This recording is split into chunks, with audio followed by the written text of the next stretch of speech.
это моя сестренка. Я ее фотографировал сам. 5-нче сыйныф укучысы Антон гаилә альбомындагы кайбер фотолар белән дусларын таныштыра. Менә әти-әни белән бергә гөмбәгә барганнар, бакча казыганнар, табигатькә чыгып ял иткәннәр. Я люблю фотографировать. Мин фотога төшерергә яратам. Бу бик кызыклы шөгыль. Еш кына әнинең фотоаппаратын алып фото төшерәм. Әни мине үзе төшерергә ярата. Әти дә безнең белән фотога төшә. Папа тоже иногда с нами тоже фоткается. Тормыш мизгелләрен истәлеккә калдыру белән Марина Корнилова күп еллар шөгыльләнә. Үзем өчен генә диеп башлаган хобби аның һөнәри эшчәнлегендә дә ярдәмгә килә.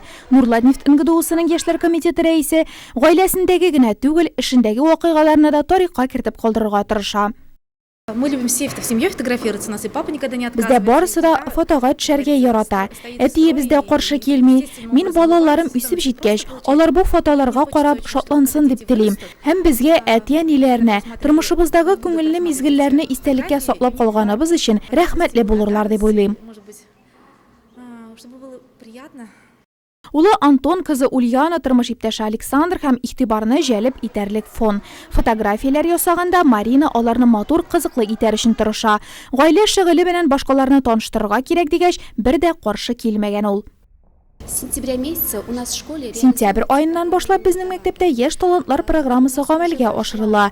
Без яшь рәссам Ләйлә Нәҗипова күргәзмәсен оештырдык. Хәзер менә Корниловлар гаиләсенең шәхси фото күргәзмәсе бара.